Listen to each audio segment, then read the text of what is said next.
ஆண்டின் முதல் ஜல்லிக்கட்டு போட்டி புதுக்கோட்டை மாவட்டம் தச்சங்குறிச்சியில் கோலாகலமாக நடைபெற்றது. அடங்க மறுத்த காளைகளையும் அடக்கி ஆண்ட காளையர்கள் குறித்தும் இந்த செய்தி தொகுப்பில் பார்க்கலாம்.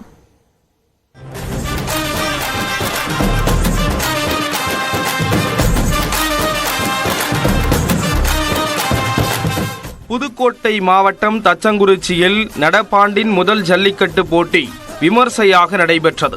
புனித விண்ணேற்பு அன்னை ஆலயத்தில் காலை 8 மணிக்கு மாடுபிடி வீரர்கள் உறுதிமொழி எடுத்துக் கொண்டனர். சட்டத்துறை அமைச்சர் ரகுபதி, பிற்படுத்தப்பட்டோர் நலத்துறை அமைச்சர் மையநாதன் கொடியசைத்து போட்டியை தொடங்கி வைத்தனர்.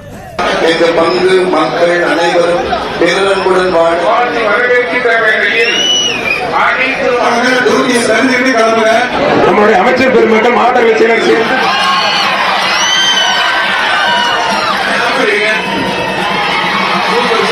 தொடர்ந்து மாடுகள் கட்டவிழ்க்கப்பட்ட நிலையில் வீரர்கள் போட்டி போட்டுக் கொண்டு காளைகளை அடக்க முயன்றனர். வாடிவாசலில் இருந்து வெளியே வந்த காளை மைதானத்தில் நின்ற மற்றொரு காளை மீது மோதியதால் படுகாயம் அடைந்தது. இதனிடையே அடையாள அட்டையின்றி சிலர் மேடை ஏறியதாக விழா குழுவினர் தெரிவித்ததால் இரு தரப்பினருக்கும் இடையே வாக்குவாதம் ஏற்பட்டு நாற்காலியால் ஒருவரை ஒருவர் தாக்கிக் கொண்டனர்.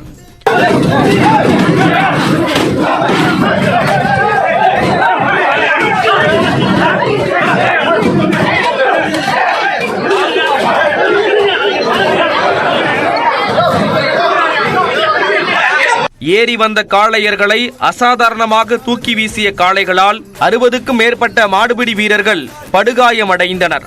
மாலை 3:30 மணி வரை ஜல்லிக்கட்டு போட்டி நடைபெற்ற நிலையில் 7 சுற்றுகளாக 750 காளைகள் கட்டவிழ்க்கப்பட்டன. மொத்தம் 250 மாடுபிடி வீரர்கள் போட்டியில் கலந்து கொண்ட நிலையில் அதிகபட்சமாக 12 காளைகளை அடக்கி மதுரை உசிலம்பட்டியைச் சேர்ந்த ஸ்ரீதர் முதல் பரிசை தட்டிச் சென்றார். அவருக்கு சட்டத்துறை அமைச்சர் ரகுபதி பிளாட்டினா பைக்கை பரிசாக வழங்கினார். ஜல்லிக்கட்டு வீரர்களுக்கு அரசு வேலை வழங்க ஸ்ரீதர் கோரிக்கை விடுத்துள்ளார். காலேஜ் முடிச்சுட்டு டிகிரி வாங்கினவங்களுக்கு ஒரு கவர்மெண்ட் வேலை கொடுத்தா நல்லா இருக்கும்.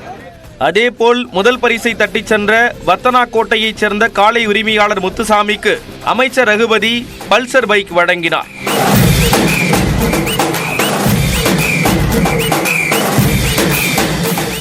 ஒன்பது காளைகளை அடக்கி 2வது பரிசு வென்ற மாடுபிடி வீரர் புதுக்கோட்டை சிவா ஜல்லிக்கட்டு போட்டி சவாலாக இருந்ததாக கூறினார். இன்னைக்கு 9 மாடு பிடிச்சி 2வது பிரைஸ் வாங்கியிருக்கேன். சூரியூர், திருக்கட்டில், அப்புறம் வடமலாப்பூர், இந்த 3 ஊர்லையும் ஃபர்ஸ்ட் பிரைஸ் வாங்கியிருக்கேன். இது ரொம்ப மற்ற ஊர்களை காட்டிலும் இது ரொம்ப சவாலாக இருந்துச்சு.